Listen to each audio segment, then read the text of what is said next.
एक बार फिर से स्वागत है आप सभी का हमारे इस नई वीडियो में। आज हम देखने वाले हैं जो संविधान के जो उद्देश्य प्रस्ताव यानी कि प्रस्तावना है उससे रिलेटेड कुछ क्वेश्चन को जो कि बार बार आपके एग्जाम में पूछे जाते हैं। बहुत ही ज़्यादा इंपॉर्टेंट होने वाला है ये वीडियो। आपको प्रस्तावना से रिलेटेड हर एक क्वेश्चन को आपको यहाँ पर डील किया जाएगा, वो भी जितने भी PYQ हैं और आने वाले क्वेश्चन हैं उनके बेसिस पे। ठीक है, तो आप लास्ट तक वीडियो को ज़रूर देखें और हो सके तो अपने दोस्तों में शेयर भी ज़रूर कर दें। अगर आपने पॉलिटी पढ़ी है तो आपको कितना सही हो रहा है कितना गलत हो रहा है ये सभी चीज़ें आप देख सकते हैं यहाँ पर। तो हमारा पहला क्वेश्चन है, भारतीय गणतंत्र की 26 जनवरी 1950 की सही संवैधानिक वास्तु नीति क्या थी जब संविधान लागू किया गया था? तो ऑप्शन ए है लोकतंत्र में गणराज्य, ऑप्शन बी है संपूर्ण प्रभुत्व संपन्न धर्मनिरपेक्ष लोकतंत्र में गणराज्य, ऑप्शन सी है संपूर्ण प्रभुत्व संपन्न लोकतांत्रिक गणराज्य और चौथा है संपूर्ण प्रभुत्व संपन्न समाजवादी धर्मनिरपेक्ष लोकतांत्रिक गणराज्य। इसका राइट आंसर क्या हो जाएगा? इसका राइट आंसर क्या हो जाएगा आप जल्दी बताओ कमेंट करें। देखो इसका राइट आंसर हो जाएगा ऑप्शन नंबर सी। क्यों हो जाएगा आपको बताता हूँ। देखो इसका राइट ऑप्शन सी क्यों हो जाएगा। देखो ये क्वेश्चन आपको यूपी PCS मीन्स 2009 में भी पूछा गया था और यूपी लोअर सब प्री के 2008 के क्वेश्चन है ये। देखो आपको पता है कि प्रस्तावना में 44वां संविधान संशोधन कर 3 शब्द को जोड़ा गया था। वो शब्द कौन कौन थे? समाजवादी थे, पंथनिरपेक्ष थे और अखंडता। तीसरा क्या था? अखंडता। ये 3 शब्द को प्रस्तावना में जोड़ा गया है अलग से, जबकि मूल रूप से जब प्रस्तावना बना था तो उसमें सिर्फ क्या था? संपूर्ण प्रभुत्व संपन्न था, लोकतंत्र था और गणराज्य था। ठीक है, चलिए नेक्स्ट क्वेश्चन देखते हैं। इसका देखिए आप क्लेरिफिकेशन भी दिया गया है। ये 26 जनवरी 1950 को भारतीय गणतंत्र की संवैधानिक वास्तु स्थिति भारतीय संविधान की तत्कालीन उद्देशिका के अनुसार संपूर्ण प्रभुत्व संपन्न लोकतंत्र गणराज्य की थी। समाजवादी, पंथनिरपेक्ष और अखंडता शब्द इसमें 42वें संविधान संशोधन 1976 की धारा 2 के माध्यम से जोड़ा गया था। तो ये वाला पॉइंट आप ध्यान में रखना और कौन से 3 शब्द हैं इसे भी ध्यान में रखना। ठीक है, बढ़ते हैं अगले क्वेश्चन पे। अगला क्वेश्चन है हमारा 26 जनवरी 1950 की भारत की वास्तविक संवैधानिक स्थिति क्या थी? वही क्वेश्चन है लेकिन इस बार थोड़ा सा घुमा दिया गया है। ठीक है, तो इसका राइट आंसर क्या हो जाएगा? इसका राइट आंसर हो जाएगा ऑप्शन नंबर बी, संपूर्ण प्रभुत्व था, लोकतांत्रिक था, गणराज्य था। क्योंकि पंथनिरपेक्ष और धर्मनिरपेक्ष तो ये बाद में जोड़ा गया था, समाजवादी भी बाद में जोड़ा गया था, ये दोनों तो होंगे नहीं और लोकतंत्र में गणराज्य तो सिर्फ होंगे नहीं। तो ये ऑप्शन नंबर क्या हो जाएगा आपका? बी। अगला प्रश्न है, भारत के संविधान के निर्माताओं का मत निम्नलिखित में से किसमें प्रतिबिंबित है? पहला है उद्देशिका, दूसरा है मूल अधिकार, तीसरा है राज्य के नीति निर्देशक तत्व, चौथा है मूल कर्तव्य। ये क्वेश्चन देखो आप IAS के प्री यानी कि 2017 में UPSC की PT में पूछा गया है क्वेश्चन। जिसका राइट ऑप्शन क्या हो जाएगा? उद्देशिका। उद्देशिका में हर चीज़ वर्णित है, हम एक तरह से कह सकते हैं। जितने भी संविधान निर्माताओं के सदस्य थे उन सभी का स्वप्न जो एक भारतीय समाज को बनाने का था, उन सभी स्वप्नों को एक प्रतिबिंबित रूप में हम उद्देशिका में देख सकते थे। कुछ लोग समाजवादी बनाना चाहते थे, कुछ लोग लोकतंत्र में ज़्यादा विश्वास रखते थे, कुछ गणतंत्र बनाना चाहते थे। तो सारा चीज़ सारा सार हमें कहाँ मिलता है? वो प्रस्तावना में मिलता है। जबकि आप मूल अधिकारों को देखोगे तो मूल अधिकार में कुछ असमानताएं की बात की गई है, कुछ आर्थिक राजनीतिक न्याय की बात की गई है, नीति निर्देशक तत्वों में क्या क्या है, आर्थिक समानता की बात की गई। यानी कि एक चीज़ स्पेशल है लेकिन उद्देशिका में हर एक चीज़ हमें देखने को मिलता है। ठीक, ये इसका पूरा सार है। ठीक है, ये अपना काम करना है। अगला क्वेश्चन देखते हैं। भारत की संविधान की प्रस्तावना में कितने प्रकार की न्याय, स्वतंत्रता, समानता और भ्रातृत्व उसी क्रम में उल्लेखित किया गया है? तो इसका राइट ऑप्शन क्या होगा? इसका राइट ऑप्शन होगा न्याय। न्याय संविधान की प्रस्तावना में हमें 3 तरह से दिए जाने की बात कही गई है। पहला है सामाजिक रूप से, दूसरा आर्थिक रूप से, तीसरा राजनीतिक रूप से। तो इसका राइट ऑप्शन क्या हो जाएगा? इसका राइट ऑप्शन हो जाएगा ऑप्शन नंबर ए। इसका राइट ऑप्शन हो जाएगा। क्यों हो जाएगा आप देखिए यहाँ पर। भारत की संविधान की प्रस्तावना में 3 प्रकार की न्याय कौन कौन? सामाजिक, आर्थिक, राजनीतिक। 5 प्रकार की स्वतंत्रता कौन कौन सा है? धर्म और धर्म की उपासना, विचार, अभिव्यक्ति और विश्वास का। और समानता दो प्रकार की, कौन कौन सी समानता है? प्रतिष्ठा और अवसर की एक प्रकार की, यानी कि अखंडता का यहाँ पर दिया गया है हमारे संविधान में।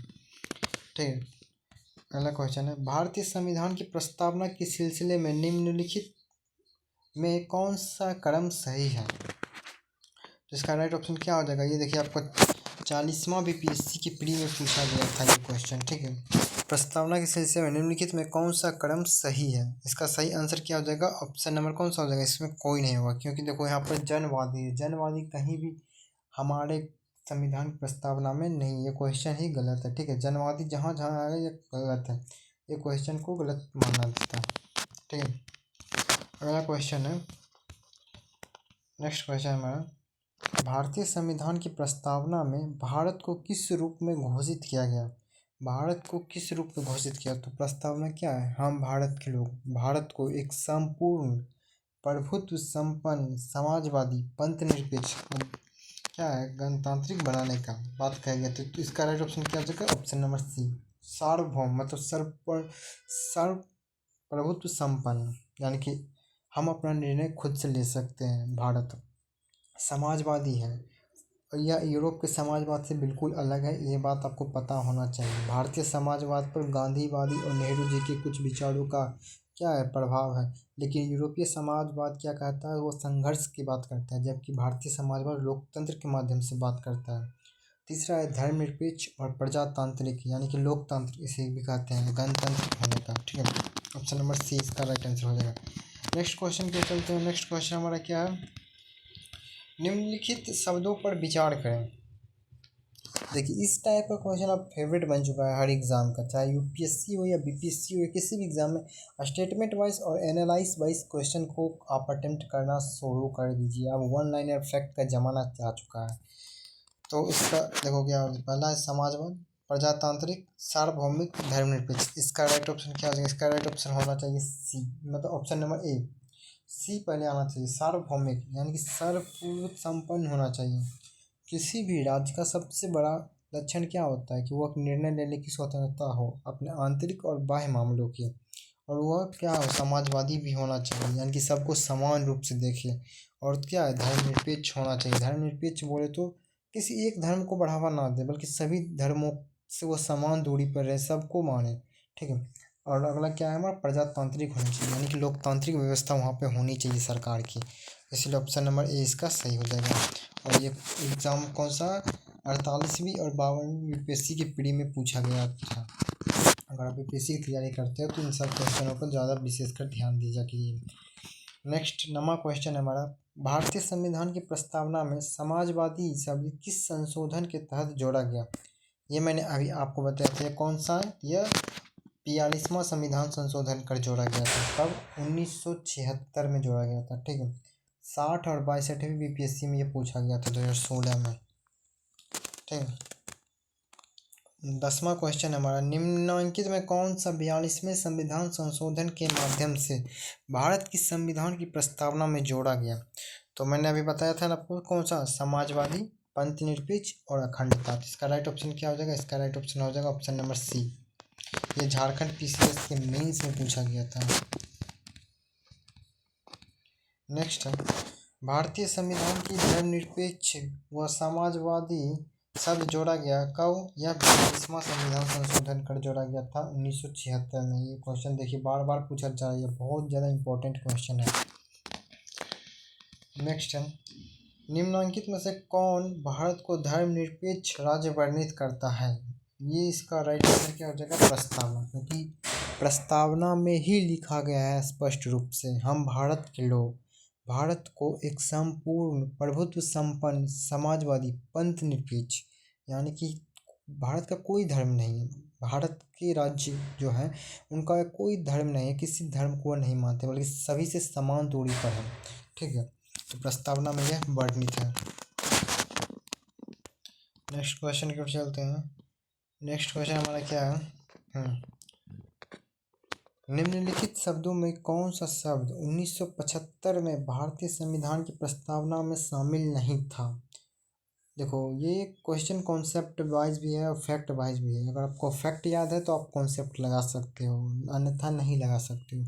मैंने आपको फैक्ट क्या बताया था कि 42वां संविधान संशोधन का 1976 में जोड़ा गया।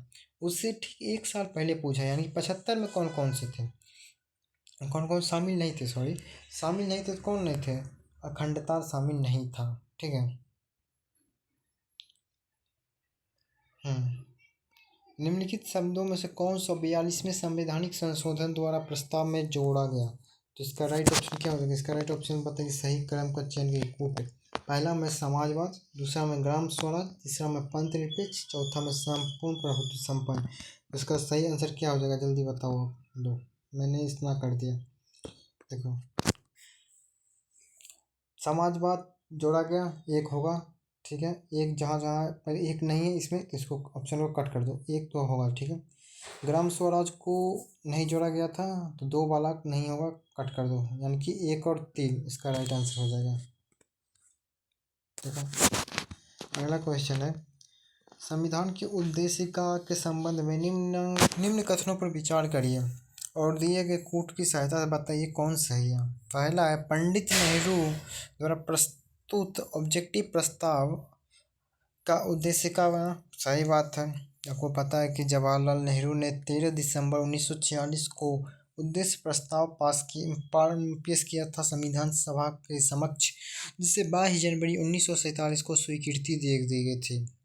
ये तो सही है। इसकी प्रकृति न्याय योग्य नहीं है, बिल्कुल सही है। इसका संशोधन नहीं होगा, गलत बात है। इसका संशोधन किया जा सकता है, और 42वें संशोधन करके हमें 3 शब्द को जोड़े भी थे भारत सरकार ने। चौथा, संविधान के विशिष्ट प्रावधानों को यह रद्द नहीं कर सकता, बिल्कुल सही बात है। तो इसका राइट ऑप्शन क्या हो जाएगा? इसका राइट ऑप्शन हो जाएगा ऑप्शन नंबर बी, 1, 2 और 4। ठीक है, देखिए आज 20 क्वेश्चन आपको कराए जाएंगे, तो आप ध्यान से क्वेश्चन को देखते रहिएगा। ठीक है, 16वां क्वेश्चन हमारा, संविधान की प्रस्तावना का विधिक स्वरूप क्या है? यह लागू किया जा सकता है? बिल्कुल भी नहीं। संविधान में प्रस्तावना में कोई भी चीज़ लिखी गई है तो उसे हम लागू नहीं करवा सकते हैं न्यायालय के माध्यम से। ये गलत हो गया, यह लागू नहीं किया जा सकता, ये सही है। ऑप्शन नंबर 20 का सही है। अगला क्वेश्चन है, भारतीय संविधान की उद्देशिका में संशोधन किया गया था। ये मैंने अभी बहुत बार बताया, इसका आप कमेंट में ज़रूर बताना। 18वां क्वेश्चन है, समाजवादी शब्द उद्देशिका में जोड़ा गया था 42वें संविधान संशोधन कर 1976 उत्तराखंड में पूछा गया है ये क्वेश्चन। ठीक है, तो आई होप आपको क्वेश्चन आंसर यहाँ तक मज़ा आया होगा। अगर आप नए हो तो चैनल पर प्लीज़ सब्सक्राइब करना, दोस्त में ज़रूर से शेयर कर देना।